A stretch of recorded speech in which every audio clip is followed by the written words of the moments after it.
Olá, meu nome é Ingrid Ribeiro Rodrigues Pereira.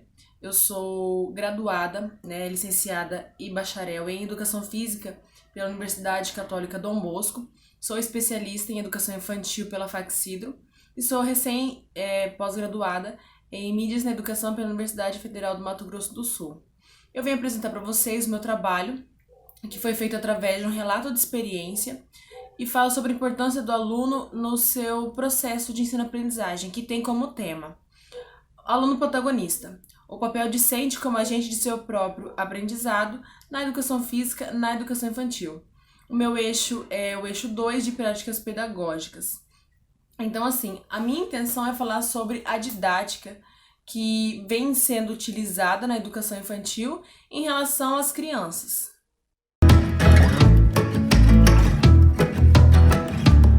Valorizar as ideias, sugestões e perspectivas dos alunos em relação às atividades e exercícios.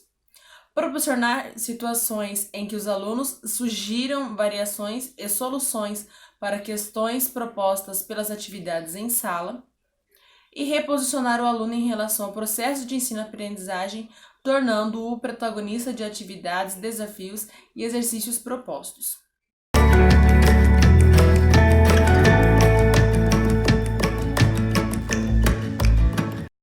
Em Melo 2014 e Apud, Richter e Barbosa 2010, vemos um destaque apontando para a falta de sensibilidade docente para com a compreensão das diferentes maneiras que os alunos utilizam para se comunicar ou se manifestar. A minha visão em relação à didática, tanto minha como de outros professores, é que, por vezes, os professores eles impõem e eles criam expectativas em relação a atividades e exercícios para as crianças e esperam que ela responda de uma determinada maneira. Só que o processo de ensino-aprendizagem, o processo de compreensão e o processo de resposta aos estímulos recebidos são individuais, são diferentes de um indivíduo para o outro. Então, essa intenção, esse trabalho tem a intenção de mostrar que a didática ela pode facilitar, ela pode auxiliar e também pode prejudicar a avaliação e como a gente vê o nosso aluno. Porque colocar esse aluno como protagonista, como autor do seu processo de aprendizagem, pode tornar o processo muito mais rico e muito mais valoroso em relação aos conhecimentos que serão adquiridos durante as aulas, durante as atividades. Para Sarmento 2008, a Pudmel 2014, é de suma importância realizar uma ruptura no conceito de que as crianças são destinatárias passivas de socialização adulta, que são mini-adultos. Ou seja, é importante que a gente tire esse rótulo, tire esse estigma de que as crianças elas só recebem o conhecimento. Na verdade, qualquer aluno. Eles não são esponjas, digamos assim. Eles não são apenas os destinatários do conhecimento, eles são autores e participantes ativos desse conhecimento. Então, o autor preconiza que nós paremos de tratar as crianças como mini-adultos. Ou seja, nós sugerimos uma atividade, nós propomos uma atividade, a gente já cria uma expectativa de como essa criança vai responder essa atividade, de como ela vai se manifestar. E quando essa criança, esse grupo de crianças, não atende essa expectativa de reagir como se esperava que fosse reagir, elas são tratadas como insuficiente, às vezes como atraso de desenvolvimento.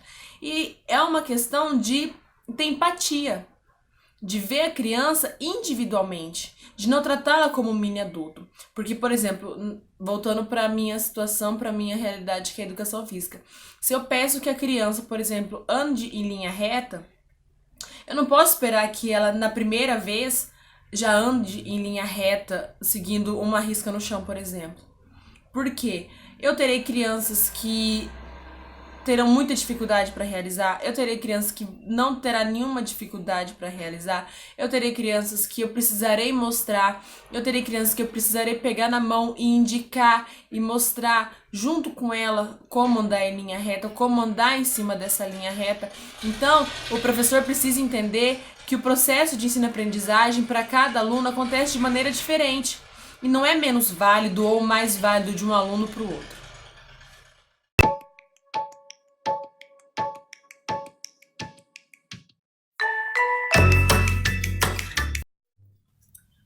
Eu tive os melhores resultados possíveis com essa didática que eu modifiquei, pois hoje em dia as crianças elas brincam melhor,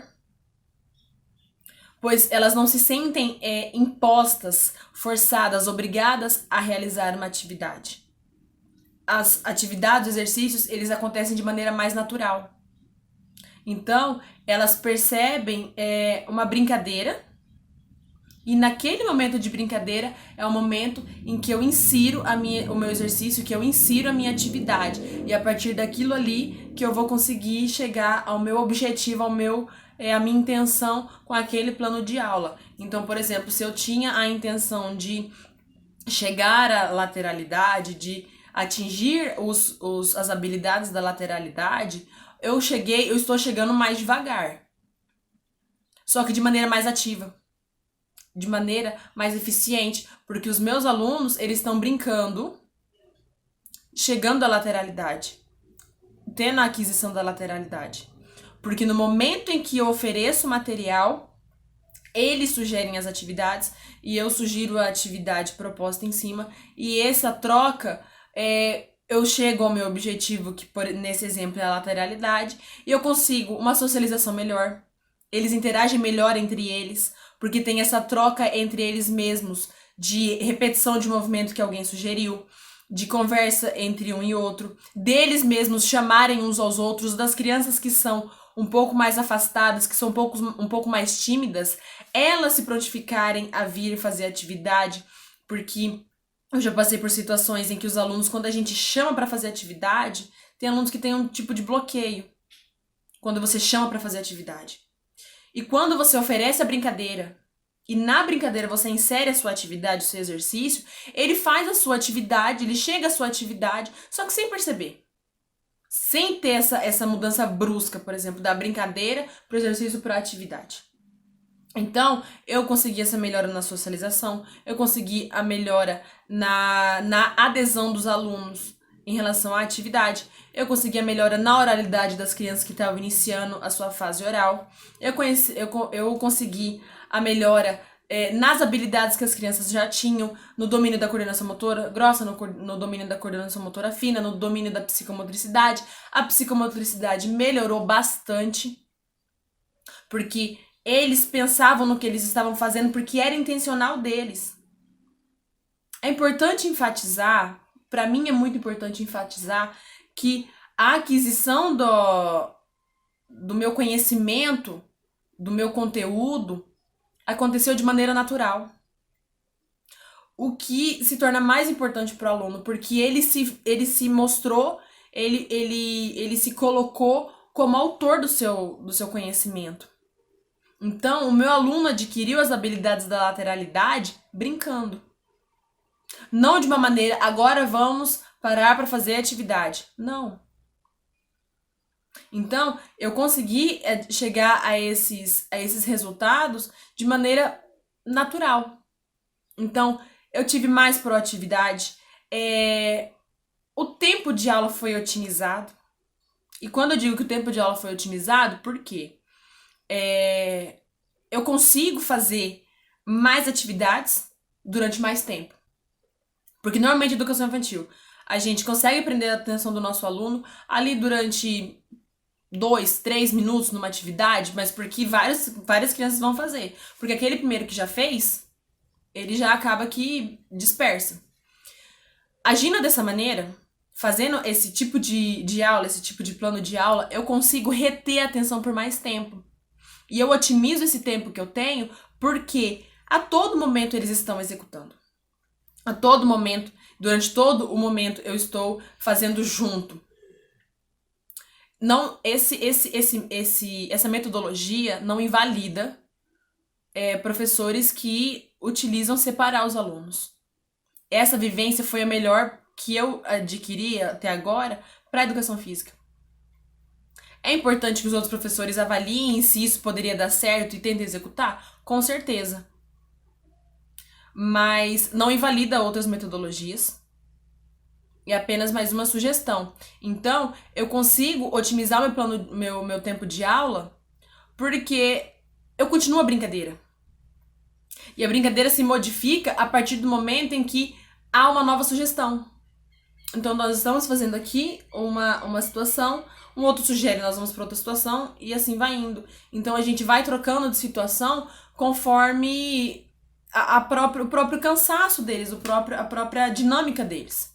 Então, a gente se utiliza do tempo deles, né, da apreensão de atenção deles para realizar as atividades.